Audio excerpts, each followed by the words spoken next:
32e Perfug, c'est le 3e anniversaire. Voilà, merci beaucoup d'avoir réorganisé la salle, ça facilitera l'entrée des nouveaux. 3e anniversaire, ça fait 3 ans maintenant. Alors, j'ai fait quelques chiffres, ça fait 32 sessions qu'on parle de la performance. Alors, ce que j'aime beaucoup dans la performance et ce qui nous a fait créer ce Perfug il y a 3 ans, c'est qu'on peut parler de beaucoup de choses. Aujourd'hui, on va être très très bas niveau, au niveau du... Pas trop, non. Un peu moins bas niveau que oui. ce que tu nous avais fait la dernière fois quand on était... Beaucoup moins. Quand on était au niveau des caches mémoire de Oui, niveau 1 et de l'assembleur natif. C'était il y a 2 ans maintenant que tu nous avais présenté ça. On a de la présentation plus haut niveau comme tu vas faire aujourd'hui. On a de la présentation très haut niveau avec des gens d'Akamai qui sont venus nous parler des performances de CDN. Voilà, donc on va du JavaScript à l'assembleur natif. C'est plus de 900 participants et donc je voulais vous remercier encore ce soir pour être venus si nombreux à ce Performance User Group. C'est aussi une équipe. J'en profite pour remercier notamment Borémy, que vous voyez passer sans arrêt au fond de la salle, mais assez rarement au micro, qui vous fait la vidéo, qui vous fait l'apéritif, qui fait avec moi toute la partie organisation et recrutement des speakers. Sans lui, ça ne serait pas possible. Et merci à Benjamin, que vous voyez même pas souvent, mais c'est grâce à lui que vous avez toute la communication, les mails, les tweets, le site web qui a été mis à jour, les vidéos qui sont poussées en ligne. Vous avez la majorité des 32 sessions qui ont une vidéo en ligne, avec des comptes rendus également quand on les a, enfin comptes rendus au sens présentation, quand on les a pour que vous puissiez regarder les anciennes sessions si vous les avez manquées. Contenu de la soirée, donc alors j'ai un dernier petit mot également. Merci à notre sponsor qui depuis 3 ans nous accueille, c'est Octo, c'est l'entreprise pour laquelle on travaille avec Borémy. N'hésitez pas si les sujets d'architecture applicative, de performance vous plaisent, Octo recrute. On cherche des personnes passionnées, des personnes qui ont envie d'aller dans la technique, d'aller dans les sujets techniques tels qu'on les voit ce soir. Donc si Octo vous intéresse, vous pouvez écrire à l'adresse mail, vous pouvez venir m'en parler à la fin de la session, durant l'apéritif, vous pouvez en parler à Borémy, n'hésitez pas. Voilà le contenu de la soirée. Jean-Philippe, donc je te fais confiance, Out of Memory Exception, c'était très intéressant la dernière fois. Là on va changer de sujet, mais ce sera toujours de la performance. Donc, comme d'habitude, une petite heure de présentation et ensuite vous aurez le temps de poser toutes les questions que vous voulez durant l'apéritif à Jean-Philippe. Et je vous ai remis le slide, pensez à aller voir les vidéos sur le site web perfug.github.io si vous aviez oublié l'URL. Et rendez-vous courant juin pour une nouvelle session. Merci.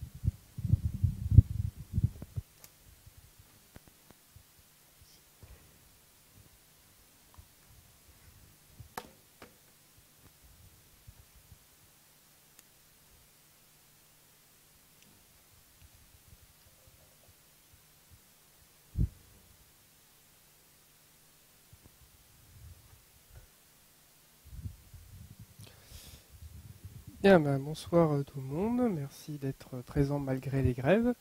Merci à Marc, à Borémy et à l'équipe d'Octo d'organiser le Performance User Group et de m'inviter pour cette présentation. Il y a de la place encore un petit peu devant, allez-y. Donc je me présente, je suis Jean-Philippe Bampel, je suis performance architecte chez Ulink. Donc, Ulink est une société d'édition de logiciels pour la finance. L'avantage de la finance, c'est que la performance est une feature. Donc, du coup, j'ai des beaux défis à relever dans ce domaine. Ceux qui me connaissent savent que je suis plutôt du côté low latency. C'est plutôt mon dada, la low latency. Mais aujourd'hui, j'ai voulu, et donc cette présentation était aussi faite à Devox, j'ai voulu un peu élargir le sujet pour tout le monde, plutôt que de faire du low latency qui est quand même assez niche. Et donc de parler de la mémoire et des coûts, de vous faire un peu sentir quel est le coût qu'a en mémoire un objet Java, parce qu'on en crée beaucoup. On en retient beaucoup en mémoire, mais voilà, c'est vous faire prendre conscience de ce que ça coûte en mémoire un objet Java. Voilà. Donc vous avez mon Twitter, mon blog. Et puis, je suis inscrit sur le Brown Bag Lunch, le site de Brown Bag Lunch. Donc, si ça vous intéresse, vous pouvez m'inviter dans votre entreprise. Vous me payez juste à bouffer. Et puis, on peut discuter des sujets performance. Voilà, c'est les présentations que j'ai déjà faites ici au Performance User Group. Donc, j'en ai déjà fait, c'est ma troisième, j'en ai déjà fait 2. C'était les compteurs performance ou la programmation log-free. Donc, elles sont inscrites sur le Broad Bag Lunch, donc vous pouvez m'inviter pour en discuter. Je vous ferai la présentation et puis en discuter aussi ouvertement. Il y aura aussi celle-là si ça vous intéresse de voir ça dans votre entreprise.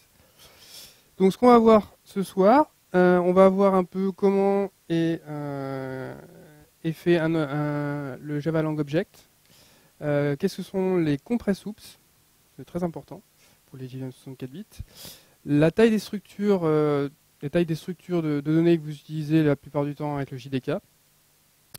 Comment est-ce qu'on va faire pour diagnostiquer des problèmes de mémoire liés à la consommation des objets. Un petit retour d'expérience que j'ai eu chez Ulink, de problématiques qu'on a eues et vous montrer un peu comment j'ai analysé certains histogrammes et pour voir où était le problème. Et enfin, on va terminer par des solutions, quelques petites solutions, comme ça vous partirez avec des petites choses que vous pourrez appliquer chez vous. Alors, on commence par le commencement, le Java Lang Object. Alors, déjà, on va séparer le monde en 32 bits et 64 bits. Et aussi le compress hoops. On verra, j'expliquerai plus tard ce que c'est que le compress hoops, mais c'est une optimisation très importante. Mais le Java Lang Object, donc en fonction si vous êtes sur 32 bits ou 64 bits, il n'y a déjà pas la même taille. En 32 bits, il va faire 8 octets. En 64 bits, il fera 16 octets. Dans ces 8 octets, on a quoi? On a le mark word, donc qui est un champ spécial qui a des informations à l'intérieur, on va le voir juste après. Et le class pointer, c'est un pointeur sur la classe de l'instance, c'est-à-dire le type de l'instance, ce qui va permettre de résoudre les appels virtuels. Donc chaque objet que vous allez créer en Java, il y aura au moins ça. Ce sont les headers de l'objet. Et donc même si vous avez votre object, la Java Lang Object sans champ dedans, si vous créez une classe sans champ dedans, il y aura au moins ça qui sera créé et utilisé en mémoire. Donc vous pouvez voir qu'avec le mode compress hoops, on arrive quand même à récupérer 4 octets, parce que le class pointer n'est plus sur 8 mais sur 4. Mais du fait de l'alignement et du panning qu'on verra aussi après, finalement ça fait 16. Le mark word, qu'est-ce qu'il y a là-dedans? C'est un peu compliqué, on essaie, c'est donc le mot mémoire soit sur 4 octets, soit sur 8 octets. La JVM va stocker des choses en fonction de certains tags. Donc en fonction du tag que vous voyez ici, en fonction de la valeur de ce tag-là, les informations qui sont stockées sont différentes. Par défaut, on va stocker le hashcode. On va cacher le hashcode quand vous n'avez pas redéfini votre hashcode. Par exemple, vous faites hashcode sur un object. Lui, après, il va calculer ce hashcode, qui est juste un nombre aléatoire au final, et il va le stocker ici pour éviter de le recalculer à chaque fois. Il y a aussi l'âge des générations de GC dans lesquelles l'objet est passé. Donc quand il passe dans les survivors, etc., on compte l'âge de cet objet ici, on le stocke là-dedans. Ça, c'est donc un état par défaut, c'est l'état unlocked pour le tag 01. Quand on utilise l'objet pour faire du locking, on a déjà deux modes de locking, le lightweight, où on va stocker juste un record de lock, ou bien un heavyweight locking, quand on a un lock qui est en contention, où on va stocker l'adresse du monitor où il y a beaucoup plus d'informations, il va gérer toute la queue quand on a la contention pour les autres threads, etc. Enfin, l'autre mode marqué pour GC, c'est pour le CMS, c'est des adresses de forwarding, c'est-à-dire quand ton objet en fait va être libéré, il va forwarder l'adresse sur l'autre objet qui l'intéresse. Enfin, on a une optimisation bias locking, quand elle est activée, c'est le cas par défaut, et qu'on utilise aussi comme lock, cet objet, on va stocker le thread ID du thread sur lequel on a biaisé ce lock. Voilà. Je rentre pas dans le détail. Si vous voulez avoir plus de détails sur comment marche le bias locking, vous venez me voir après. Je vous expliquerai. On va passer là-dessus. Mais bon, voilà le mark word. Il va stocker plein de choses dedans qui font parfois un peu orthogonal. C'est-à-dire que si on fait du base locking, on ne va pas pouvoir faire du hashcode, enfin, il ne va pas pouvoir hacher le hashcode, ou si on fait du lock, etc. Donc il va falloir faire des choix là-dessus. Mais bon, en fait, la JVM stocke pas mal de choses là-dessus. On va passer aux compressoops. Alors, qui connaît les compressoops ici? C'est peu. C'est fort dommage, mais vous êtes bien, vous êtes au bon endroit pour apprendre ce que c'est que les compressoops. Alors, deuxième question sur les compressoops. Qui utilise une JVM 64 bits? Déjà beaucoup de monde. Donc, ceux qui utilisent la JVM 64 bits, vous allez apprendre ce que c'est que les compressoops et vous allez être content de le savoir. Alors, en 32 bits, on a les pointeurs. En théorie, on peut adresser 4 Go. Bon, en pratique, moins. Mais en théorie, on peut faire 4 Go. Parce que 32 bits, ça fait 4 milliards non signés, etc. Sauf que il faut prendre en compte aussi que on va essayer d'aligner nos objets sur 4 ou sur 8, en fonction de 32 ou 64 bits, sur 4 ou 8 octets. Parce que le CPU, il aime bien que ça soit aligné pour adresser des objets, des emplacements de mémoire. La JVM, elle, fait que les objets résident en 64 bits sur des adresses multiples de 8, pour justement cet alignement.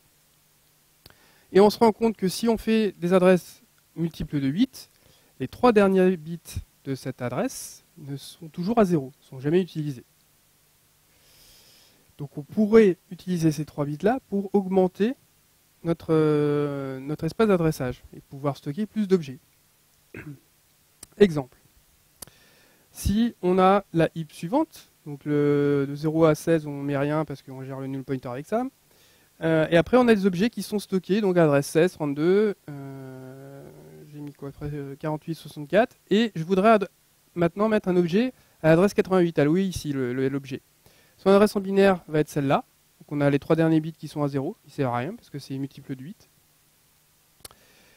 Et maintenant, ce que je vais faire, c'est que je vais décaler l'adresse de 3 bits vers la droite.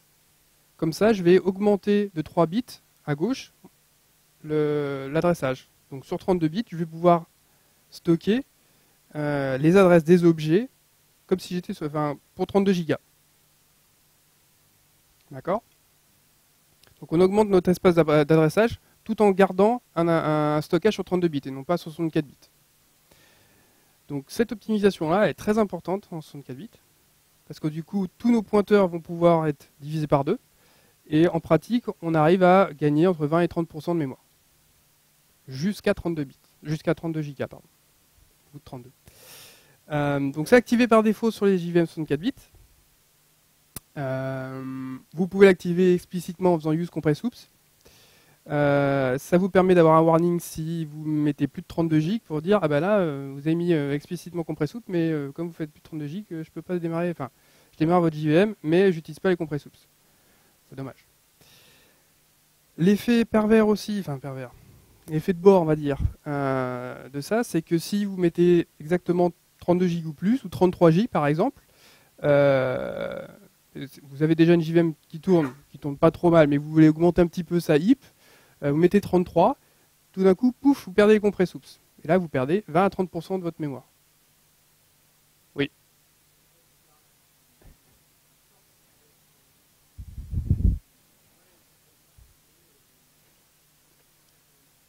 Ouais, c'est ça, c'est bien résumé comme ça. Il n'y a pas d'arnaque. Pourquoi ? En fait, on a une contrainte au niveau du CPU pour pouvoir adresser ça de façon alignée. D'accord ? Sauf que nous, la façon dont on les stocke en mémoire, ces adresses, à chaque fois qu'on va les utiliser, on va redécaler les bits dans l'autre sens pour pouvoir les adresser tel quel au CPU.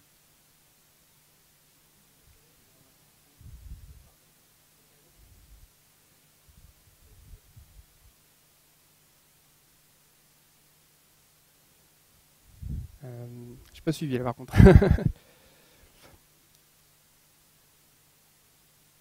En fait, dans ta JVM 32 bits, tu peux stocker en théorie que 4 Go. Tu peux adresser que 4 Go de mémoire. D'accord ? En fait, tes objets, quand tu les crées, tu peux en créer qu'un certain nombre qui vont rester de toute façon dans des multiples de 8 après 64 bits. Ok ? fait le calcul, il y a un certain nombre maximum, parce qu'on ne fait que un petit peu de 8. Donc, si on mettait les adresses sur 32 bits, on pourrait faire que les 4 gigas. Maintenant, quand on va récupérer les 3 derniers bits pour pouvoir en adresser plus, 8 fois plus d'ailleurs, pardon, pas 4 fois plus, mais 8 fois plus, on arrive jusqu'à aller avoir des heaps qui peuvent aller jusqu'à 32 gigas en mémoire, stocker un nombre plus important d'objets, du coup,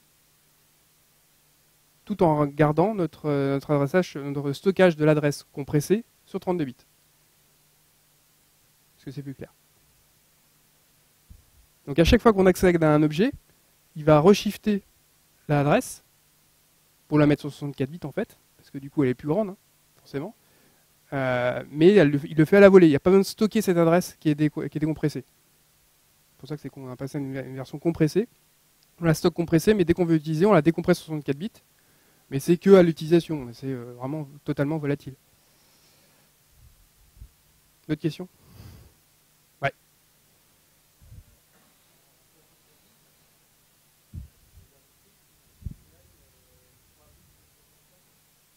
Non, tu gagnes plus que ça en fait. Parce que normalement en 64 bits, tu devrais stocker tes pointeurs sur 8 octets. 64 bits. Sauf que là, on les stocke sur 4 octets, 32 bits. Donc après, toute la mémoire n'est pas consommée que par des références. Hein. On a des tableaux, on a plein de choses, etc. Donc du coup, en pratique, on a entre 20 et 30% de moins que si on était sans compressoops. C'est-à-dire que vous lancez une instance de 32 gigas de votre application sans les compressoops, ça prend par exemple, on va dire, 10 gigas. Vous la relancez avec les compressoops. Maintenant, elle va faire 8 gigas. 8 entre 6 et 8 gigas. Voilà. Et du coup, l'effet inverse, c'est que voilà, vous êtes à 30 gigs, et vous dites, ah, je suis un peu ric-rac, je vais passer à 33 gigs. Alors là, par contre, il faut surcompenser. Il va falloir augmenter, mettre par exemple 45 gigas pour avoir ce que vous aviez avant dans les 32 gigs, pour les stocker au-delà parce que vous avez perdu les compressoops. Mais du coup, c'est très intéressant. Donc, quand vous sizez votre giga 64 bits, allez au maximum jusqu'à 32 gigs, enfin un petit peu moins que 32 gigs en fait, parce que sinon ça se désactive. Donc c'est un peu moins que 32 gigs, 31 gigs vous êtes safe. Mais n'allez pas au-delà, et si vraiment vous avez besoin d'aller au-delà, là vous posez la question de dire est-ce que j'ai besoin vraiment, j'ai besoin de stocker toutes ces données-là, est-ce qu'on peut pas optimiser un petit peu, on va le voir d'ailleurs. Ou alors, si vous voulez aller au-delà, augmenter la heap, augmentez là vraiment, 40-45 gigs. Quoi. Voilà. On passe au padding. S'il n'y a pas d'autres questions sur les compressoops, on peut voir ça après. Question padding. Alors, avec l'alignement sur 8 octets, eh bien, toutes les champs ne rentrent pas forcément exactement dans 8 octets. Donc, par exemple, sur cette classe-là, quelle est la taille réelle de cette classe en mémoire? Donc, les longues, ils font combien d'octets? Le champ long. Combien? 16 quoi? Non, ils font 8 octets. 8 bytes. Les booléens, 1. Les int, oui, 4, tout à fait. Les chars, 2. C'est du Unicode 8F16. Et les strings, ah, j'ai eu une bonne réponse au fond, j'ai entendu. Ça dépend. Ça dépend si c'est en 32 bits ou 64 bits. Ou 64 bits compressoops. Voilà. Donc là, on va considérer qu'on est en 64 bits compressoops, parce que ça m'intéresse. Donc ici, on serait à 4 octets, pour la référence, pas pour la string en elle-même. Donc, a priori, ça serait la somme de mes champs, plus le header. Mais si on fait la somme exacte, ça ne fait pas multiple de 8. Donc du coup, boum, il faut aligner. Bon, pour savoir exactement quelle est la taille de mon champ, je peux faire un heap dump, faire une analyse de heap dump avec un profiler. Il va me donner une bonne estimation de mon objet. Donc bien sûr, sa taille dépend des modes dans lesquels on est. Mais si on veut avoir quelque chose de plus précis, On voit rien du tout par contre là. Dommage. Bon. On va utiliser un outil qui est Java Object Layout, qui est dans l'OpenJDK, qui a été fait par Alexis Chipilev, celui qui a fait JMH, entre autres. Et qui vous donne quelque chose de illisible là, presque, mais qui vous donne en fait un peu toute la structure de votre objet. Donc là j'ai fait sur le Java Object, sur une JVM 64 bits que compresse Oops, donc vous voyez bien les, vous voyez pas du tout. Là il y a marqué 3 bits shift. Et il nous dit que on a donc le header ici sur donc on a le mark word qui est tout ça là, les deux premières lignes c'est le mark word, et celui d'en dessous là, la troisième ligne, c'est le class pointer, donc le pointeur vers la classe, les métadatas de la classe. Et enfin on a quoi? On a la perte due à l'alignement. Donc on a 4 octets de perte. Donc la taille de mon objet fait 16 octets, mais en fait il fait 12 du til, on va dire, et 4 octets de perte. Donc là ça vous permet d'indiquer voilà, comment est fait le padding.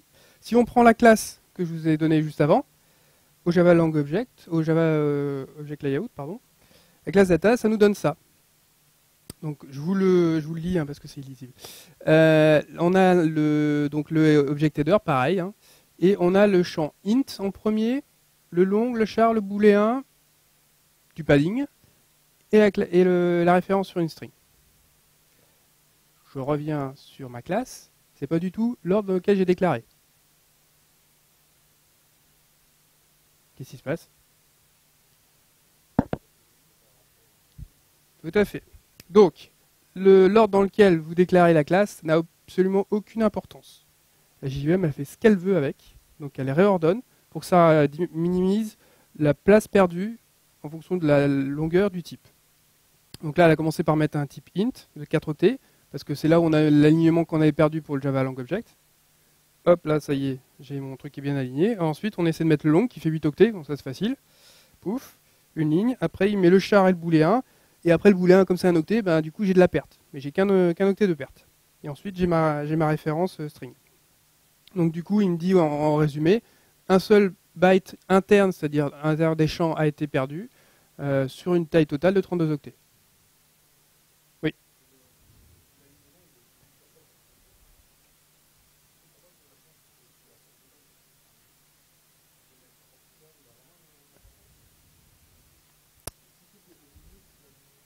Non, non, non, il suffit que l'ensemble de l'objet soit aligné. Non, non, non, là c'est juste qu'il a appliqué un algorithme qui lui permet de minimiser la perte et de minimiser la taille de l'objet en fonction des champs et des tailles des champs qu'il doit mettre dedans.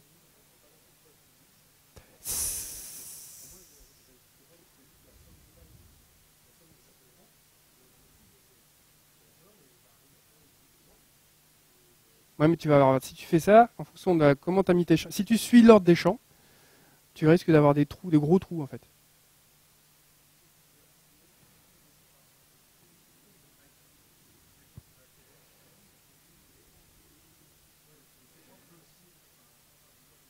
Ouais, aussi. Ouais.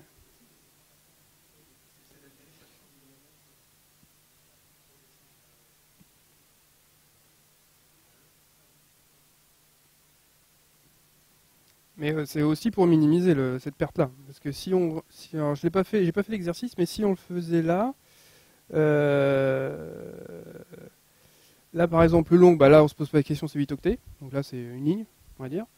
Le booléen et le int, ils vont être 4 et 5, ça va. Le char, ouais, ça marcherait dans ce cas-là. Mais on peut trouver des cas où si je mettais par exemple un char au milieu, lui il serait sur une autre ligne et on perdrait plus de place. Là, sur ce cas-là, c'est moins évident, mais si je réordonne un peu ou si je rajoute un champ, je peux perdre beaucoup plus de place et donc si je suis vraiment l'ordre.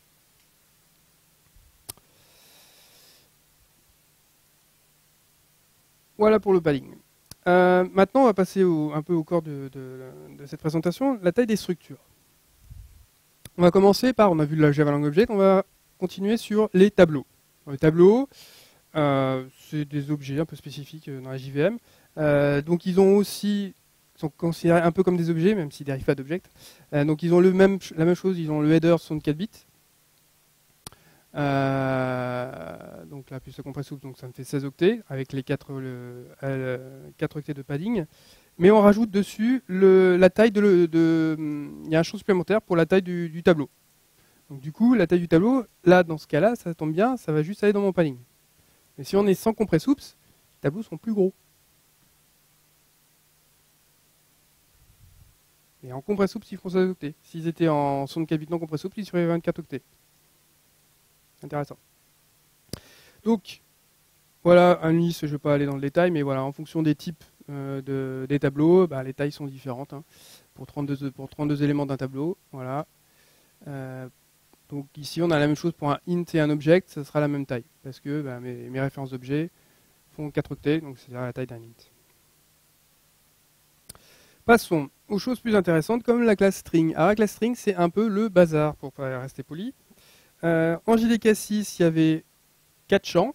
Donc mon tableau de caractères, mon hash, mon count, mon offset, parce que quand on faisait un substring, vous pouvez partager le tableau de char avec l'autre instance du substring en résultat. Mais depuis le JDK7 update 6, oui, ils ont fait ça dans un update. C'est une petite modification d'update, mais qui est quand même avec un gros impact. C'est un peu gonflé. Donc ils ont changé le comportement du substring qui ne partage plus son tableau de caractère mais fait une copie à chaque fois du tableau de caractère. Donc du coup ils ont profité pour réorganiser les champs à l'intérieur du string. Donc ça leur a permis de réduire la taille du string parce qu'ils ont viré finalement qu'un seul champ. Mais bon voilà, ils trouvaient ça plus intéressant de faire ça. Parce que sinon on pourrait garder par exemple un string de 1 méga, par exemple un fichier XML, charger le fichier XML dans une string, et après vous le parsez, vous faites des substrings à l'intérieur, et à la fin donc, vous avez plein d'éléments, mais vous avez gardé le string d'un méga en mémoire. Donc ça peut poser des problèmes. Et à partir du JDK8, ils ont encore réorganisé ça, ils ont encore viré le H32, et ils n'ont plus que 2 champs. Déjà c'est un peu plus efficace. Donc là, ils ont viré qu'un seul champ, mais du coup, comme avant on avait 32 bytes, ils sont passés à 24 bytes quand même. Donc on a quand même gagné une ligne d'alignement en réduisant le nombre de champs. Donc ça aussi, ça a été quand même un peu l'objectif aussi de changer ce mécanisme de substring, parce qu'on diminuait la taille des instances de string quand même en mémoire. Pour JDK8, ça servait à rien, mais le champ qu'on a enlevé. Mais par contre, pour le JDK9, avec les compact strings, là on va récupérer, parce que ShippyLife, encore lui, il a implémenté les compact strings en rajoutant un champ supplémentaire. Mais bon, comme il y avait du padding dans les 24 bytes ici, parce qu'on a retiré un champ et il en a rajouté un, finalement, il n'y a pas eu d'augmentation de la taille de l'instance de string. Et ça lui permet après de gérer le stockage des strings maintenant sur un byte array dans JDK9. Ce qui nous permet donc, quand vous n'avez pas de caractère trop bizarre, donc en gros, si vous êtes latin 1, c'est-à-dire le monde occidental, vous allez pouvoir stocker vos strings en fait sur un octet, enfin, un caractère, un octet. Si vous êtes partie asiatique ou du cyrillique, etc., vous avez perdu, vous revenez comme avant. Je rappelle quand même donc que la classe string, c'est pas juste l'instance de string, c'est aussi le tableau de caractère qui va avec. Voilà, tableau de caractère donc jusqu'à maintenant. Jusqu'au JDK8. Tableau de caractère, donc c'est 2 octets par caractère. Donc si je stocke ma chaîne de caractères fou, qui est juste 3 caractères au final, je stocke ça sur 46 bytes quand même. Si je fais la somme de tout, c'est-à-dire la taille de la classe string, le tableau de caractères avec son header, et finalement le stockage en lui-même des caractères. Donc 46 octets. Pour 3 caractères. Ça fait un peu beaucoup. Si on fait ça sur 100 caractères, on amortit un petit peu, forcément. Mais qu'il y a juste 40% d'augmentation. Mais bon. Mais c'est bien de avoir en tête comment est représenté en mémoire votre string. Donc, une instance de string qui fait rien et le stockage de vos données là. Voilà pour string. Ensuite, on va passer sur les structures de données classiques. Linked list. Donc la linked list, c'est une classe avec des champs. Voilà, first, last, size, mode count. Et à chaque fois qu'on ajoute un élément, on va instancier un nouveau nœud, une classe nœud, qui a donc c'est une liste doublement chaînée, donc il y a un next comme champ, et la référence vers mon objet que je veux stocker dans ma liste. Donc ici, pour la suite des slides, je ne m'occupe que de la structure en elle-même, pas des données qui sont stockées dans la structure, qui sont pointées par la structure. Et donc vraiment, je regarde que ce qui est pris par la structure en termes de surcoût. Donc si je fais la somme, si je regarde un petit peu en détail, donc on a une classe linked list qui fait 32 octets, une classe node qui fait 24 octets. Donc si je stocke 100 éléments dans ma linked list, je vais avoir juste en coût de liste, et non pas d'éléments que je veux stocker, 2432 octets. Donc, ma classe ligne, 32 octets, et 100 fois 24 pour les instances de node. Le relist. Le relist, c'est 3 champs et donc le tableau de référence dans lequel on va stocker mes objets. Le relist fait 24 octets. J'ai un tableau d'objets, donc les 16 octets, plus n fois mes références, donc en 64 bits compressibles, 4 octets, ce qui fait que je stocke mes 100 éléments sur 440 octets. Pardon ? Voilà, donc juste pour rappel, 2432 octets, 440 octets. Je ferai un résumé de toutes les listes, de toutes les structures à la fin, pour bien que vous puissiez comparer, mais déjà, comparer la linked list et le relist. Voilà, bref, on pourra en discuter plus longuement, mais la linked list, il faut l'abandonner, hein. Pour plein de raisons, hein. Mais pas que celle-là, mais il y en a plein d'autres. Ensuite, on arrive sur quelque chose de plus intéressant, la HMAP, hein. Je pense que tout le monde a utilisé la HMAP. Alors, c'est bien, mais ça a des petits problèmes aussi. Alors, une HMAP, déjà, c'est un peu plus gros en termes de classe. On est déjà à 48 octets avec tous ces champs. Bon, je ne vous fais pas un cours d'algorithmique, comment est implémentée la HMAP, hein. Il y a un tableau d'entrée, et après, les collisions des entrées sont faites en liste chaînée. Donc, on a un next sur l'entrée suivante. Donc, le tableau d'entrée, la classe entrée fait 32 octets. Donc, si on veut stocker 100 paires de clés valeurs, en prenant en compte le resize, etc., on se retrouve avec le calcul suivant. Donc 256, c'est à cause du resize du tableau d'entrée, parce qu'au début il fait 16 octets, mais à force d'en rajouter des éléments, il y a du resize, et je me retrouve avec un tableau de 256 entrées ici. Plus mes 100 entrées, donc l'entry là, on en retrouve avec 4288 octets. Que je peux comparer à ma liste, etc., parce que encore une fois, c'est que le coût de la structure, pas des objets que je stocke. Si j'ai des clés et des valeurs, si j'ai par exemple le H7 après, ça revient au même. Donc c'est comparable. Les temps d'accès. Non, je parle que de la mémoire là. Juste de ce que vous avez stocké en mémoire, hein, pas de l'exécution. Juste ce qui est stocké en mémoire. Voilà. Pour la HMAP, plutôt simple. C'est un peu plus quand même que les listes, hein. Mais bon, ça, effectivement, en termes de temps d'accès, c'est plus intéressant. Après, c'est juste de l'algorithmique. Mais on verra qu'il y a d'autres choses. Pour la HMAP, on a aussi des trucs à rajouter, parce que si on parcourt notre HMAP sur les entrées, ben, on a une instance de entry set de 16 octets qu'il va falloir rajouter. Si on appelle le key set, il va falloir rajouter 16 octets aussi. Si on appelle values, il faudra encore rajouter 16 octets pour chacune de vos instances. Oui, ils sont cachés. Ouais. C'est des vues. C'est des objets qui permettent d'itérer sur une espèce de vue de ce qui est stocké dans la HMAP, mais ils sont cachés, ils sont gardés en référence dedans.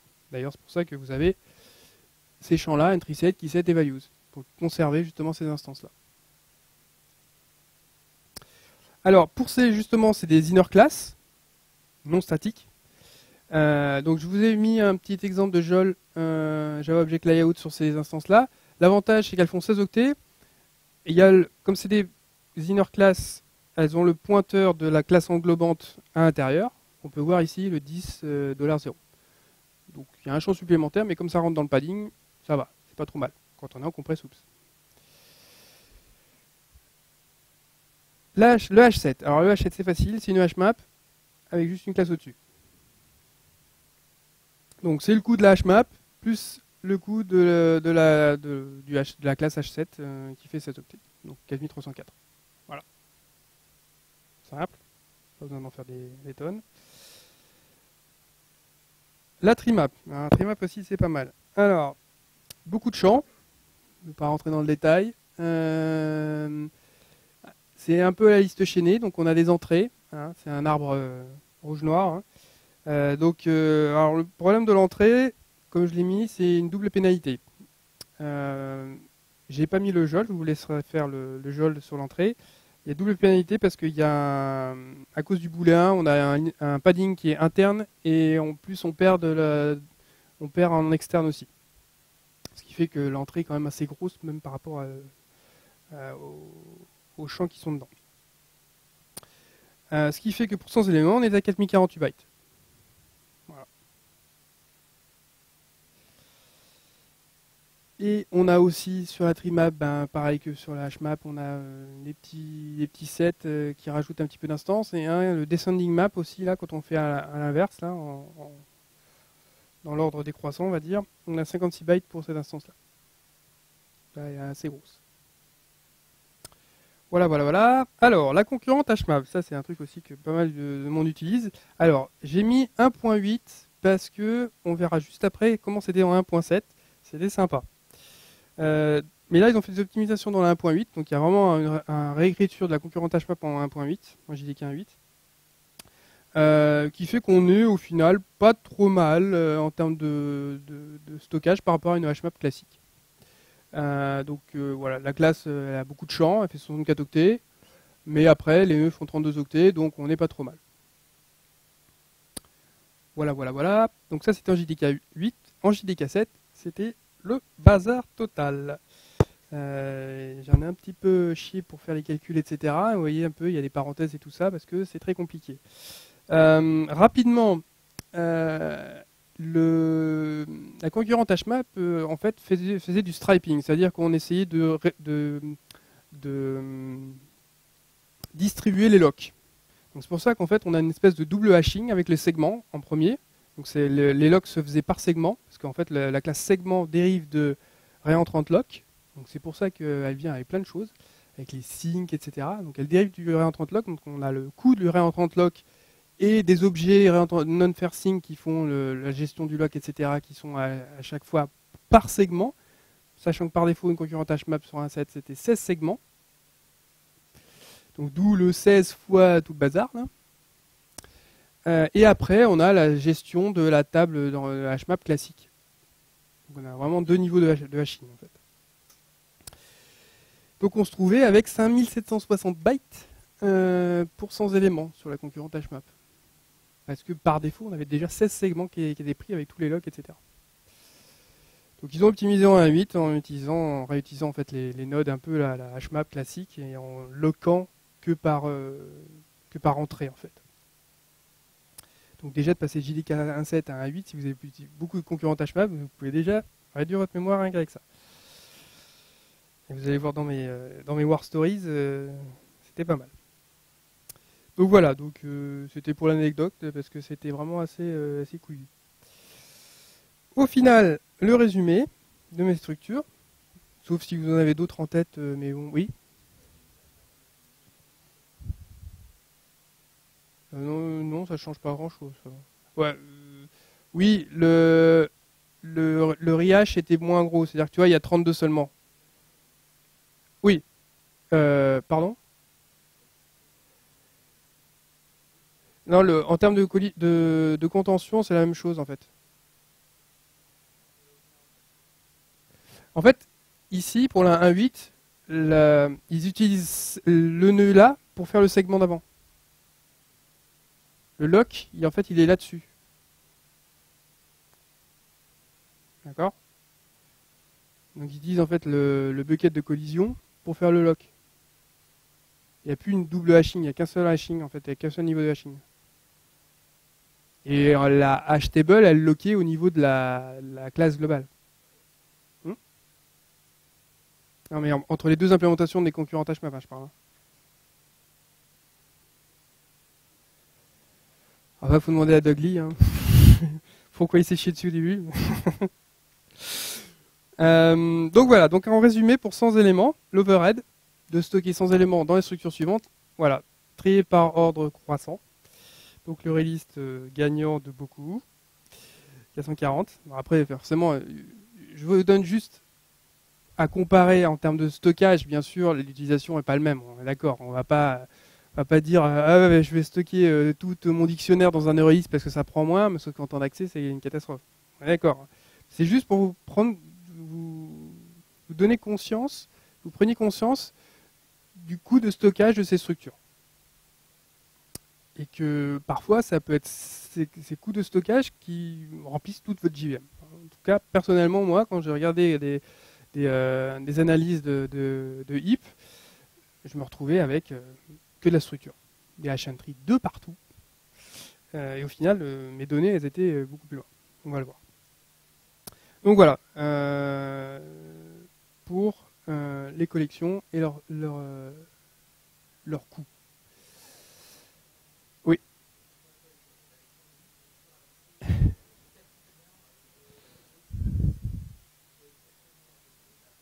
Tout à fait, 32 milliers, ouais. Oui, tout à fait. Content que vous ayez pu comprendre ça, pas de souci. Troubleshooting. Alors, comment on fait pour diagnostiquer quand on se retrouve sur un out of memory error? C'est error d'ailleurs, pas exception. Je m'étais trompé. Première chose, ce que j'aime bien, c'est de faire un histogramme. Et vous allez voir que d'ailleurs dans mes War Stories, c'est ce que j'utilise. Bon, la police, ça passe vraiment pas ici. Donc, le class histogramme, vous avez plusieurs manières de le faire. Si vous avez une instance qui tourne, vous faites un jmap-histo du PID. Donc ça vous donne un exemple d'histogramme. En général, ils sont quand même assez longs. Ça fait un stop the world. C'est comme un GC. Donc ne le faites pas comme ça en disant tiens, on va se faire un petit histogramme là, pendant que ça tourne. Si votre heap fait 32 gigs, ça va faire à peu près 30 secondes de stop the world. Ça arrête tous les threads de la JVM pendant 30 secondes, le temps que ça parcourt toute la heap et que ça calcule tout le bazar. Donc faites-le quand vous êtes vraiment dans la merde. Quand même. Sinon, ça risque d'être pire. Ah, qui c'est qui a fait un full GC? Non, c'est moi qui ai fait un histogramme. Donc, pour le lire rapidement, c'est classé par ordre de... C'est groupé par classe et trié par quantité de prise dans la heap pour une classe donnée en décroissant. Donc là, on a des tableaux de caractères, des tableaux de, ça se voit pas du tout, des tableaux d'int, des tableaux de bytes en troisième, et ensuite on a des strings, bizarrement. C'est juste une application toute con, il n'y a pas grand chose là-dedans. C'est pas très intéressant cette histoire. J'en ai d'autres plus intéressants après. Ils vont pas être très lisibles, mais... Oui.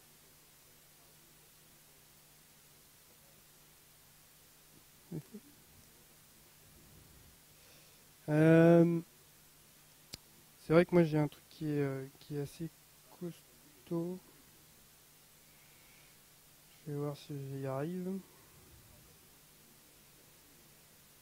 Alors, je suis plus habitué là. J'ai Windows 10, je l'ai encore jamais fait là-dessus. Tac. C'est où déjà ce... C'est en bas? Ouais. Ah voilà, bien vu. Ah non, Max, jamais. Jamais de la vie. Si je divisais par 2, hein, c'est pas mal. Hein, ça? Allez, c'est parti. Non, c'est bon, je m'en fous. Conserver. Oui, conserver. Voilà. Tac. C'est mieux là, hein, c'est beaucoup mieux là. Merci Borémy. Alors, donc voilà, donc maintenant vous vous débrouillez. Donc voilà. Donc on a les strings, les hmap, les nœuds de hmap. Voilà. Les nœuds, ok. Donc voilà, donc vous avez donc les octets, les nombres d'instances, voilà. Et puis à la fin il y a un total que j'ai pas mis. Pour générer aussi cet histogramme, ce que j'utilise moi, alors c'est peut-être un peu spécifique et peut-être un peu de chance chez moi, c'est que nous on interdit les full GC dans la journée. Donc si on a un full GC, c'est qu'on a un problème. Donc du coup, l'option print class histogram before full GC, elle est super pour moi, parce que si on a un full GC pendant la journée, je vais demander à ce qu'il me fasse un class histogramme juste avant. Comme ça, je peux savoir tout ce qu'il y a dans la heap juste avant qu'il me fasse mon full GC. Donc ça me permet d'analyser pourquoi est-ce qu'on est arrivé à avoir un full GC. Voilà, donc ça c'est assez pratique. Ça vous génère le classe histogramme dans les logs GC. Donc, comme d'habitude, vous avez un fichier, ça va mettre tout dedans. Et après, tranquillement, vous récupérez le log GC, vous analysez. Bon, bien sûr, ça prend toujours 30 secondes, donc vous aurez 30 secondes juste pour classe histogramme, pour faire toute la classe histogramme. Et après, vous avez full GC. Donc, de toute façon, moi, comme je sais que full GC j'ai perdu, je peux prendre 30 secondes de plus, c'est pas grave. Ça ira. Donc voilà, ça existe, c'est assez pratique. Donc on verra comment on fait une analyse de classe histogramme sur des cas un peu plus réels. Sinon, on va plus loin, on fait le heap dump. Donc pour générer le heap dump, on peut utiliser... Oui.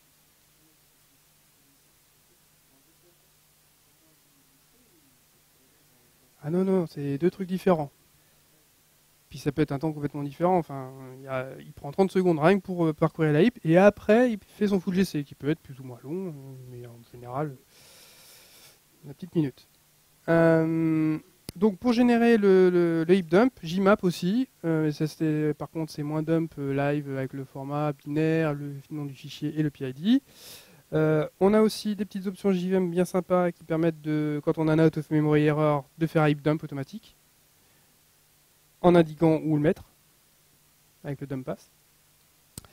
Ou à appeler une commande JMX dans un mbin un peu caché, hotspot diagnostic, dump imp, nom du fichier, live only, c'est un booléen, true ou false. Voilà, là j'ai mis live. Ce que ça veut dire, live, ça veut dire qu'il fait un full GC avant de faire le heap dump. Moi, en général, je prends tout, même avec le garbage, parce que ça veut dire que ce qui a été alloué, mais qui est quand même du garbage, m'a quand même mené au full GC. Donc c'est quand même intéressant de savoir que, par exemple, j'ai beaucoup d'allocations qui m'ont mené à ça, qui ont été promues en hold et qui m'ont rempli ma hold et qui m'ont mené au full GC. C'est aussi une information intéressante. Pour exploiter le heap dump, donc le classique Visual VM qui est livré avec le JDK, c'est bien, ça fait à peu près le boulot. Moi j'ai une licence URKit dans la boîte, donc j'utilise URKit aussi. C'est un petit peu mieux quand même pour les heap dump. J'apprécie un peu plus. Il y a le Eclipse Mat. Alors, je l'ai utilisé qu'une fois. Enfin, il m'a servi qu'une fois réellement. Sur un cas très particulier où même avec VisualVM ou URKit, le heap dump, j'avais beaucoup de mal à l'exploiter. Parce qu'en fait, il a une vision qui est un peu différente. Il fait beaucoup de rapports avec beaucoup de statistiques sur les heap dump. Donc il a une vue un peu différente que juste, en gros, browser les objets. Donc c'est pas mal. Le problème, c'est que, par contre, pour ouvrir un heap dump un peu gros, là, ça rame sa mère. Pour VisualVM et URKit, il faut à peu près en RAM la taille du heap dump. Donc si vous avez un heap dump de 4 Go, il faut 4 Go. Si vous avez un heap dump de 32 Go, il faut 32 Go sur la machine. Vous êtes prévenus. Moi, quand j'ai des gros heap dump, je les envoie directement sur le serveur où il y a 128 Go. Je lance le URKit en forward X et puis voilà. Des petits screenshots sur VisualVM sur un heap dump par exemple. Donc là, ce qui est intéressant, ce qu'on peut voir maintenant, j'ai pris une hmap. J'ai dû regarder la classe instance. Voilà, j'ai pris une hmap entry. Il me dit, voilà, justement, c'est hmap entry, qui c'est qui les a. Donc j'ai plein d'instances, j'en ai pris une au hasard. Et puis voilà, ça me permet de voir la hmap entry et de remonter à l'instance de hmap et la classe qui m'intéresse et qui garde une référence sur la hmap entry. Sur la hmap. La même chose sur URKit.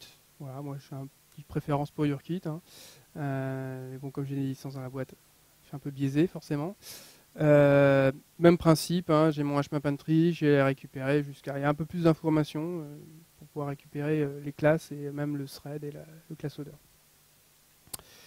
Voilà. L'Eclipse Mat, j'ai pas de screenshot. Alors, maintenant, passons à ce que je n'ai pas fait à la Devox. J'avais pas le temps.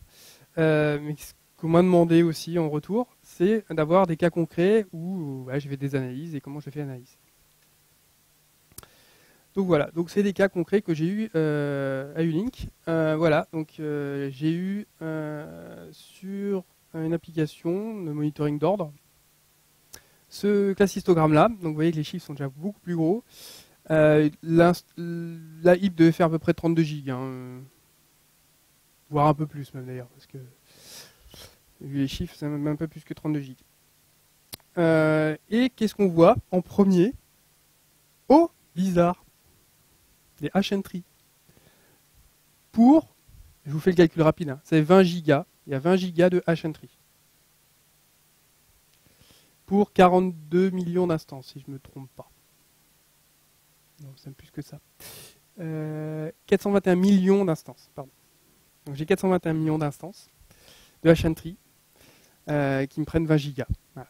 C'est pour ça que j'ai fait cette présentation-là. C'est quand j'ai vu ça, j'ai même pas de données, c'est juste des structures de données qui me prennent 20 gigas.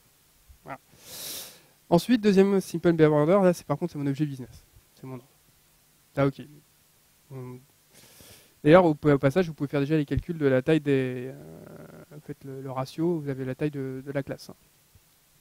Donc là, j'ai 12 gigas de mon objet business. Bon, c'est pas mal hein, pour 23 millions d'instances. Alors, c'est là où ça va être intéressant. Je vais vous donner quelques données supplémentaires pour pouvoir analyser ça. Donc, sur l'application, c'est du monitoring d'ordre, on avait un petit peu moins de 600 000 ordres dans l'application. Aucune idée, je m'en fous.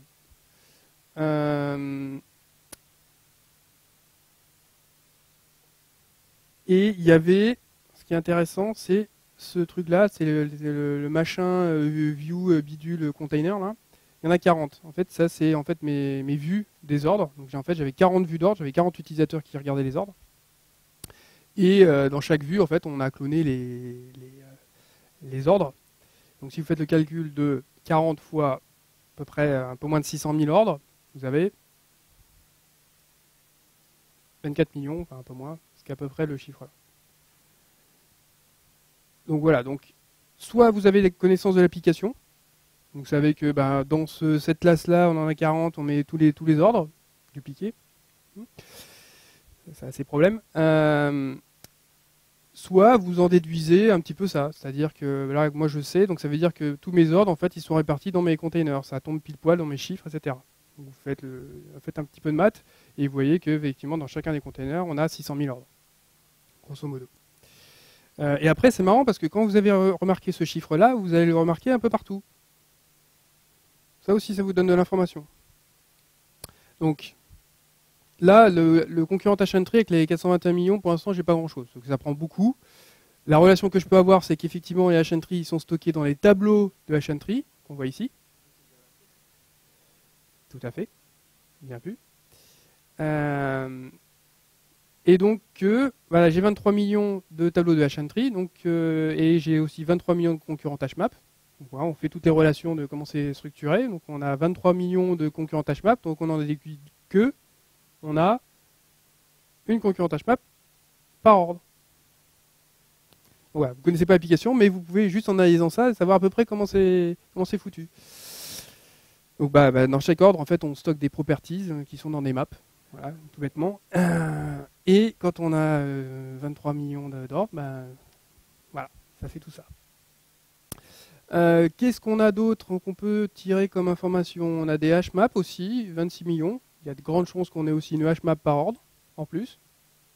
Je ne sais plus pourquoi. Qu'est-ce qu'on a? 23 millions. 23 millions de... Pardon. 23 millions de quoi? De réentrantes lock. On a un lock par ordre. N'importe quoi. Bon, ensuite on a quoi? Des segments. 23 millions de segments. Alors là, il y a des choses à dire là-dessus. Donc segment, effectivement, c'est donc du JDK7. Au pire, c'est-à-dire, ça peut être JDK6. Mais voilà, ça peut être JDK8 en tout cas. Et alors, par contre, c'est un truc bizarre. C'est que j'ai quand même exactement le même nombre de segments que d'ordres. Pourtant, j'ai dit que par défaut, une concurrente HMAP, elle a 16 segments. C'est qu'on s'est rendu compte que déjà par le passé, ça prenait beaucoup de mémoire. Donc on avait réduit la concurrency level de la concurrente HMAP à 1 au lieu de 16 par défaut. Parce qu'on avait déjà économisé beaucoup de mémoire en faisant ça. C'est pas suffisant, à celui-là. Mais on avait déjà réduit ça. Après, on peut se poser la question de savoir est-ce qu'une concurrente HMAP est intéressante dans un... Non, mais... Autre sujet. Ensuite, on a quoi? On a 27 millions de strings. Ça aussi c'est intéressant, c'est-à-dire qu'il y a au moins une string par ordre. Voire un peu plus, mais après les strings sont utilisés partout, donc il y a peut-être un overhead, ça paraît normal d'avoir un peu plus.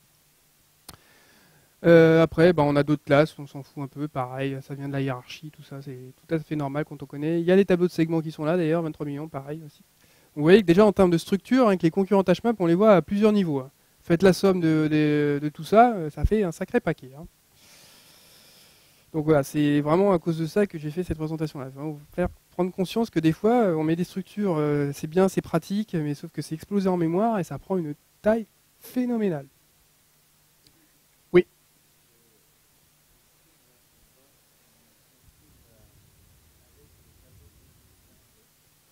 Non, c'est que l'instance de string. Les tableaux de caractères, ils sont là. D'accord? Il y en a 11 millions. Ah, tiens, ça veut dire quoi? Je vous aide pas, hein, vous débrouillez. Vous avez toutes les informations.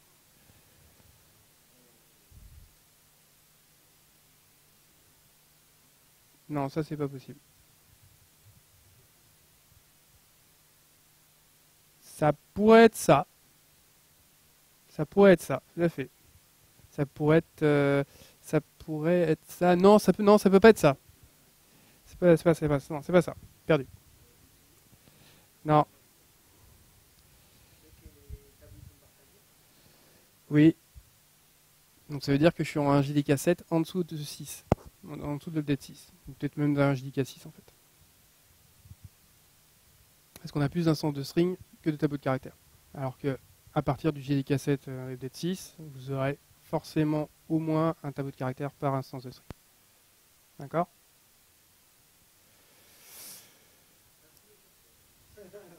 Eh ben tant mieux. Moi je serais content d'avoir quelqu'un qui a appris quelque chose ce soir. Donc voilà, c'est un exemple de ce qu'on peut tirer d'un classe histogramme. Vous voyez, il y a quand même beaucoup d'informations qu'on peut en tirer. Après, bien sûr, il faut connaître un petit peu l'application, ça aide un peu hein, d'orienter la recherche, mais ça me permet de dire que il va falloir virer ces purées de concurrent HMAP dans les simple orders, il va falloir faire quelque chose, parce que de réduire aussi les ordres, hein, forcément, dupliquer par container, tout ça, enfin voilà, il y a du travail. Ça a été fait depuis, hein, mais voilà, à partir de ça, on a vraiment beaucoup de matière pour pouvoir avancer là-dessus. Autre exemple, voilà, donc ça c'est pareil, hein, c'est tiré de chez nous, hein, c'est une classe client, comme vous pouvez en avoir d'autres. Donc là, la classe client, elle a beaucoup de champs. Voilà, c'est la vie. Je ne compte même pas le nombre de champs, mais bon, voilà, ça fait 104 octets hein, au JOL. Ça permet de voir ça. Donc quand on a beaucoup de clients, faire beaucoup aussi. Alors, c'est 104 octets sans les données qui sont référencées. Hein. C'est vraiment juste la classe avec ses champs. Pas les données, toujours pareil, il n'y a pas de données business dedans hein, finalement. Hein. C'est juste un conteneur. Alors, on a ça, on a une classe client de 104 octets, ça c'est une chose. Okay. L'autre chose, c'est un class histogramme, super. Alors là, on est aussi dans les grands chiffres. On a combien 736 529 18 gigas de tableau de caractères. Donc on a 18 gigas là-dedans pour 116 millions d'instances. Ah, bizarrement, la classe string, il y en a même le même ratio, hein, peu de choses près. On a la première relation, pas trop mal. Là, j'aurais du mal à dire si c'est quel JDK quand même à partir de là. Parce que là, si je crée autant d'instances et que je fais jamais de substring, j'aurai la même chose. Donc, et j'ai en deuxième position, j'ai ma classe client pour 10 gigas et 100 millions d'instances. Donc j'ai 100 millions d'instances de clients, donc forcément, ouais, 104, voilà, vous voyez bien le ratio d'ailleurs. Il se trouve très facilement. Et là, ça me posait problème aussi. Là, je crois que j'étais à 32 gigs et là, j'ai tapé full GC. Et je me suis dit, mais j'ai pas 100 millions de clients. Hein. Moi, j'ai que 32 000 clients normalement. C'est quoi le bazar? Alors, ce qui s'est passé. Donc, on a dans notre système des events qui sont user update, c'est-à-dire qu'on met à jour les users. Un user, il va référencer 32 560 clients pour les questions de droit. Et on a eu 3796 events sur le user. D'accord, donc mise à jour de cet event. Et en fait, dans cet event, en fait, on stocke en fait ce qui s'est passé, la mise à jour, les données avant ça. Et en fait, dans l'event, on a le user et on a les clients qui sont attachés. Donc, ils sont en mémoire, ils sont complètement explosés en mémoire. C'est-à-dire qu'on a un produit cartésien de dire j'ai 32 500 clients pour chaque event. Et quand j'en ai 3787, ça me fait 245 millions de clients. Sachant donc que chaque client fait 104, si on multiplie, on est à 25 gigas, plus des strings.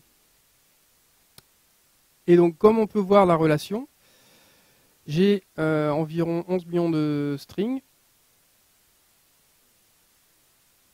116 millions de strings pour 100 millions de clients. Donc, on peut se dire qu'on a au moins une string par client. Donc, finalement, dans mes clients, j'avais rien, à part peut-être juste le client ID, qui est en string en fait. Donc, j'ai des clients vides dans mes users, avec juste un ID, et ça me prend tout ça. Donc pourquoi? Parce que en fait, j'avais une opération de delete qui gardait dans une collection tous mes events, et donc éclaté en mémoire, donc avec tous ces users et ces clients. Du coup, ça faisait beaucoup. Donc j'avais un full GC. Voilà, tout bêtement. Après, donc, pareil, plein d'optimisations qu'on peut faire là-dessus. Hein. Mais très rapidement, on peut arriver à des débordements comme celui-là, parce qu'il y a de multiples erreurs à plusieurs niveaux. On stocke l'instance de client dans mon user, dans l'event. Je stocke dans une collection pour supprimer, avant de supprimer tous mes events. Au bout d'un moment, ça ne rentre plus. Voilà. Donc voilà ce qui s'est passé pour celui-là. Voilà, on est plus sur la donnée que sur la structure. Je suis d'accord, mais ça peut aller très vite. Autre exemple, là on a une classe instrument. Donc, on est dans la finance, un instrument c'est les actions on va dire. Dans cette classe instrument, j'ai même pas mis en entier, ça rentre pas, on a 62 références en tant que champ. Donc des strings, des big décimaux, des booléens, des doubles, des collections, des custom classes qui peuvent être très grosses. Par exemple la classe time fait 80 octets. Donc au total de la classe instrument, juste pour les références, on a 264 octets. Donc imaginez cette classe instrument. Sur les dérivés, on peut arriver à 3 millions d'instruments sur les dérivés. Donc j'ai fait quelques petits calculs. Donc juste l'instance d'instrument avec rien dedans, hein, tous les champs à nul, on est à 792 mégas. On rajoute pour l'instrument ID 8 caractères dans une string, voilà, 168 MB. On rajoute 4 caractères pour le symbole, 312 MB. Le settlement date, donc c'est des objets custom, on rajoute 408 MB. Les 3 caractères de la currency, 138 MB. En total, on est pratiquement à 2 Go. Et puis, d'autres endroits, on va stocker notre instrument. En fait, c'est des champs de l'instrument, mais on peut le stocker en version un petit peu souple, un peu comme du JSON, quoi, mais en version objet. Donc on fait ça dans une map, avec le nom du champ et sa valeur. Donc string mdrecord, par exemple, une map. Donc là, par contre, là, c'est... pour cette représentation-là, sur 3 millions d'instruments, avec la version map, on avait à peu près 20 gigas qui étaient pris. Donc, tout ça pour dire que finalement, vous avez une chaîne XML. Alors, XML, on dit oui, c'est verbeux, etc. Mais votre chaîne XML en string, elle est moins coûteuse que le modèle objet éclaté. Beaucoup moins. C'est une version compressée, si vous voulez. Parce que tous les objets, une fois qu'ils sont votre graphe d'objets éclaté, il prend une mémoire phénoménale.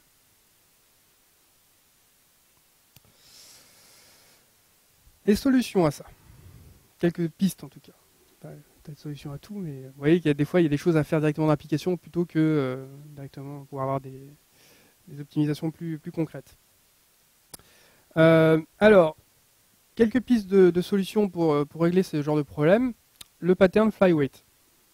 Alors, pour ceux qui ne connaissent pas ce que c'est qu'un flyweight, vous avez un très bon exemple dans JDK qui est la classe caractère. Le caractère global, c'est-à-dire pas le char, mais le caractère. La classe caractère, le wrapper englobant un caractère. Il y a un cache de tous les caractères possibles de l'alphabet. De ASCII, pardon. 256. Donc, il va partager toutes les instances de caractères. Si vous faites le caractère.valueOf, il va toujours vous renvoyer le même type d'instance, la même instance en fait. Ça, c'est ça un flyweight. Enfin, c'est un exemple de flyweight. Ça vous permet en fait de dire, bah voilà, j'ai une donnée que je partage avec plusieurs objets. Plutôt que d'avoir une instance pour chaque objet, on va la partager. Donc vous avez aussi le même système avec des internalizers. Alors, vous faites ça beaucoup avec les strings. Si vous avez beaucoup de strings, ça peut être très intéressant d'avoir des internalizers. Alors, une remarque très importante. Vous connaissez sans doute le string.intern. Tous, peut-être, oui, plus ou moins. Bon. Ça peut être pratique pour faire un internalizer. Ça fait un internalizer pour peu de frais. Le problème d'utiliser le string intern est multiple. Déjà, ça veut dire que vous avez un internalizer qui est global à toute votre JVM. Donc c'est peut-être que vous avez une espèce de table de symboles, de string, qui est global pour tout. Donc vous avez toutes les constantes des classes qui sont là-dedans. Et si vous utilisez aussi votre application et vos données business, ça fait beaucoup pour cet internalizer. Il faut savoir que l'implémentation du string.intern est basée sur aussi une hmap, mais c'est une hmap native, c'est dans la JVM en elle-même, qui n'est pas resizable. Donc ce qui fait que si vous en mettez trop, vous avez des collisions de malades dedans. D'accord ? Vous pouvez resizer, vous avez des options maintenant dans certaines JVM qui vont vous donner en fait quelle est la distribution des string tables, c'est string table le mot-clé. Et vous pouvez resizer ça. Mais l'idée en fait c'est que ce string.intern est vraiment fait pour la JVM en elle-même, pour en fait canoniser les strings, dans le sens où elles sont uniques globalement, donc c'est pour tout ce qui est les constantes de vos classes, etc. C'est plutôt fait pour ça. Si vous avez besoin d'utiliser un internalizer pour vos données métiers, faites ça par domaine et créez des internalisers. Vous pouvez avoir une classe internalizer générique, mais que vous allez instancier par vos domaines, parce que vous pouvez utiliser des clés des clés pour le business, un dictionnaire business dans un certain domaine, et dans un autre domaine de votre application, d'autres clés qui ont d'autres significations. Donc peut-être d'avoir des internalisers comme ça, dédiés en fonction des contextes de votre application. Donc voilà, donc le string.intern, en général, il vaut mieux éviter quand même. Alors, le cas Eurelist versus Linklist. Pour moi, il n'y a même pas de match. C'est l'Eurelist qui gagne tout le temps. D'un point de vue mémoire, on l'a vu, de beaucoup. D'un point de vue aussi algorithmique, on va dire non, même si... Voilà. Point de vue performance, quand vous traversez une Eurelist, comme c'est un tableau, c'est beaucoup plus intéressant pour le CPU. Je ne veux pas vous refaire un cours là-dessus, mais en gros, avec le prefetching, etc., c'est toujours plus efficace de traverser un tableau que de traverser une liste chaînée. C'est plus cache-friendly, etc. La linked list, globalement, je trouve qu'elle ne sert à rien parce que on n'est pas capable de garder un pointeur au milieu de la liste pour pouvoir insérer toujours au même endroit. C'est quand même un peu l'intérêt de la linked list. Et puis, donc, à part insérer en tête, parce que pour un Eurelist, si on insère en tête, il faut tout décaler. La linked list, non. Ça, c'est intéressant, mais bon, il y a des versions Euredec qui fait la même chose. Donc, au final, la linked list ne sert absolument à rien. Donc, virez-la. C'est pas une premature optimization, hein. Je vous rassure, ça c'est sûr. Enfin, la hmap.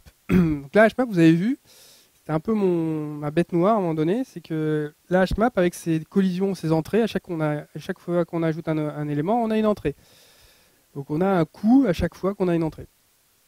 Et on se retrouve avec plein d'entrées dans la heap.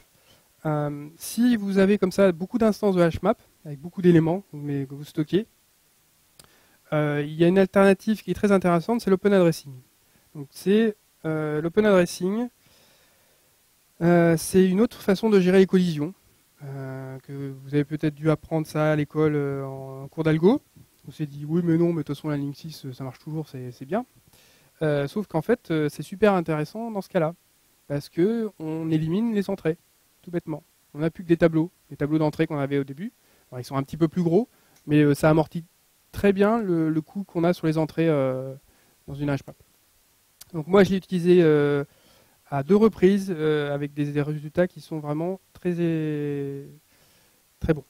Ça a vraiment été très efficace d'utiliser ça sur des grosses hmap où il y avait beaucoup d'éléments. Par exemple sur la première retour d'expérience, là où il y avait concurrent hmap, j'ai utilisé une open addressing hmap. Ça m'a viré pratiquement les 20 gigas avec ça, quoi. Pas tout à fait, parce que du coup les tableaux sont un peu plus gros, mais ils sont plus remplis qu'avec les entrées. Donc on a tout le surcoût des entrées quasiment éliminé avec ça. Et c'est plus efficace en termes de CPU aussi, parce que du coup, on n'a plus qu'un tableau à parcourir, plutôt que de, pareil, une liste chaînée. Hein. Une liste chaînée, c'est de la merde. Je dirais jamais assez. Mais voilà.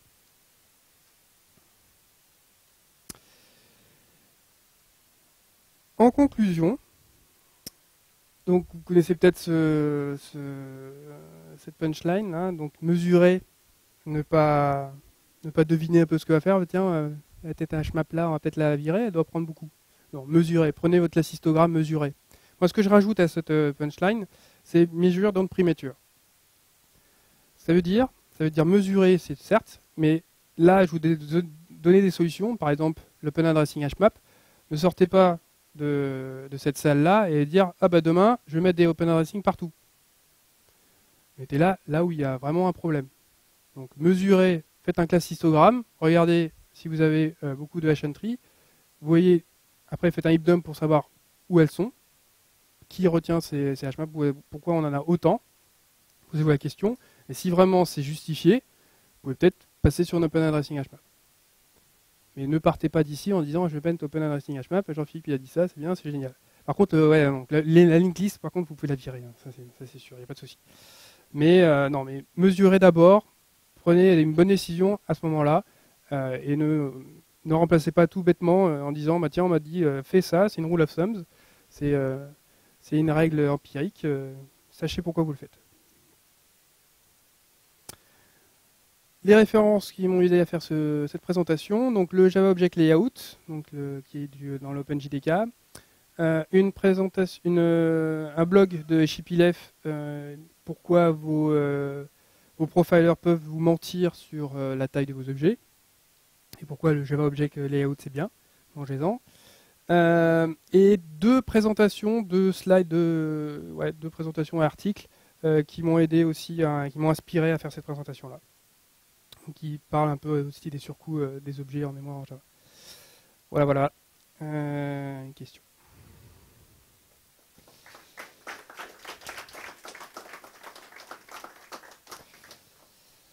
Si. Tout est clair. C'est bon le compresse-soupe, vous avez compris.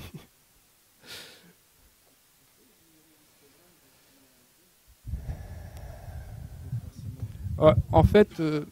Alors, voilà, la question c'est est-ce qu'on peut générer un histogramme à partir d'un heap dump?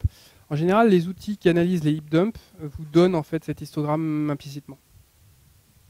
Parce qu'ils vont vous donner, quand vous ouvrez l'heap dump, le premier écran en général c'est une liste de classes avec la taille retenue par type de classe, etc. Donc en gros un histogramme. Moi sur mes projets, j'ai des beaucoup plus petites heaps d'environ 2 gigas, même pas. C'est pas grave, ça arrive à des gens bien. Et en fait, à partir du heap dump, quand j'essaye d'avoir justement les objets triés par leur consommation en mémoire, ça termine jamais. JVisualVM, il s'en sort quasiment jamais. Vous avez combien de RAM sur votre machine? Je sais pas, mais c'est le temps, il met énormément de temps. Non, en général, pour 2 gigs, ça marche plutôt bien en général. Et j'ai 16 gigas sur ma machine, de travail, mais non, ça marche plutôt pas mal. Si je reviens sur ça, là j'ai la retenue seulement. Ouais, là par exemple sur UrKit c'est un truc qui est pas mal. Alors, on a aussi sur VisualVM, on a la mémoire retenue et la shallow. La shallow en fait c'est la classe en elle-même, ce que ça prend. Donc par exemple si je prends ma table ici, elle prend que 48. Mais ce qu'elle retient avec les références, si on continue les références, c'est cette valeur-là. Après, calculer cette retain size, là, ça peut être long. Parce qu'il faut qu'il aille parcourir après tous les objets, etc. Mais voilà. Donc la shallow, c'est vraiment la classe en elle-même. Pas les références qui peuvent être derrière. Oui. Il peut mettre du temps. D'ailleurs, vous avez ici, vous avez, par exemple, un petit lien compute retain size, parce qu'il ne vous le fait pas à chaque fois. Il vous le fait. UrKit, c'est la même chose en fait. Hein. Il l'a construit. Là, c'est déjà un écran un peu plus loin, mais sur l'écran général, il fait une estimation la plupart du temps. Et si vous voulez avoir la précision, il faut cliquer aussi sur un bouton pour dire vas-y, calcule-moi plus précis les trucs, parce que ça mouline sur les gros heap dumps, ça mouline beaucoup. Autre question? Tout le monde a soif et faim, non? Oui, juste pour revenir sur le compressed oops, parce que j'aime bien. J'ai pas bien compris si c'était par défaut dans les JVM 64 bits. Oui, ça allait par défaut si tu es en dessous de 32 Go. D'accord. Ok, donc il prend en compte le XMX que tu mets. Oui, il prend ça et puis. D'accord. Merci. J'ai une question toute bête par rapport au compress oops. Compressed, tu l'as expliqué. Et oops. Ah. Juste le nom en fait, c'est quoi? Bonne question. Alors oops, en fait, c'est un terme technique de la JVM. Donc c'est un peu leaké dans les options. Oops, en fait, c'est la représentation interne de la JVM pour les objets. Oops, c'est Object Ordinary Pointer. Et S parce qu'il y en a plusieurs. Mais, voilà. C'est juste la représentation en fait de la JVM, c'est le miroir de la JVM pour l'objet, l'instance de l'objet que tu as dans la heap. La JVM manipule que des oops. Des Object Ordinary Pointer. Voilà. Quand tu browses un petit peu les codes sources de la JVM, tu renvoies ça partout. Donc, après, ça devient comme moi un peu évident, mais ouais, c'est vrai que j'ai oublié de le préciser. Merci pour la question. Ouais, juste pour compléter, je trouve que c'est à partir de la 1.6 update 23, je crois qu'il y a le compressed oops par défaut. Enfin, par défaut, je suis tombé chez des clients chez qui ils étaient avant. Ouais. Du coup, on n'y croit pas, mais en fait si. Par défaut, oui. Alors l'option le compressed oops est introduit même avant JDK6, au moins 14. Ouais. Peut-être 14, et après ça a été mis par défaut en 23 et au-delà. Donc JDK7, JDK8 c'est par défaut, pas de souci. Enfin, de toute façon, je pense qu'il y a moi je rajoute les JDK dans l'absolu quoi. Ouais. Oui, les JDK6 maintenant, bah si, il y en a quand même qui sont. Il y en a qui traînent, mais si vous pouvez. Il est quand même bon JDK6, faut pas. Ah oui, non, il marche très bien. Après c'est, moi j'utilise quand même l'option use compress oops parce que ça me donne le warning au démarrage en me disant vous êtes planté sur je peux pas mettre le compress oops, et donc ça me permet de savoir que qu'il n'a pas utilisé compress oops, qui est important quand même. J'espère que vous avez compris l'importance du compress oops. Pour moi, c'est la meilleure optimisation de mémoire que fait JVM. C'est vraiment très important. T'as un moyen de le savoir autrement que via l'option et le warning. Enfin, ça apparaît quelque part dans je sais pas, dans les logs GC ou un truc. Non, c'est ça. Ouais. Non, il y a une option maintenant en JDK8, je crois, qui permet de dire, je sais plus laquelle c'est, qui donne-moi les informations sur les compress oops, parce qu'il y a des sous-modes encore de compress oops qui dit est-ce que tu es en base 0, est-ce que tu es en base avec une adresse particulière, etc. Enfin, d'accord. On peut changer aussi l'alignement. Alors je dis 8 octets par défaut, c'est l'alignement des objets. On peut aligner à 16 les objets. Donc on peut utiliser compress oops dans ces cas-là jusqu'à 64 gigas. Voilà. Mais du coup on a beaucoup de pertes aussi en faisant ça. Parce que du coup les objets font par défaut 16 octets. Ils sont sur des multiples de 16, pardon. Et donc du coup on peut avoir vraiment beaucoup plus de padding, etc. et beaucoup plus de pertes. Mais ça permet même de monter jusqu'à 64 Go avec les compress oops. Donc, en général, on ne trouve pas ça très intéressant. On garde le 8, 32 Go. Pour les heaps de 2 Go, ça ira très bien. Non, honnêtement, une heap de 2 Go, il faut rester en 32 bits. Beaucoup plus efficace. Parce que du coup, les pointeurs ils font 4 octets dans tous les cas. Donc, il n'y a pas de surcoût. Les objets sont moins gros de toute façon. Donc, 2 Go, vaut mieux rester en 32 bits. Honnêtement. D'autres questions? Ok, merci beaucoup. Merci.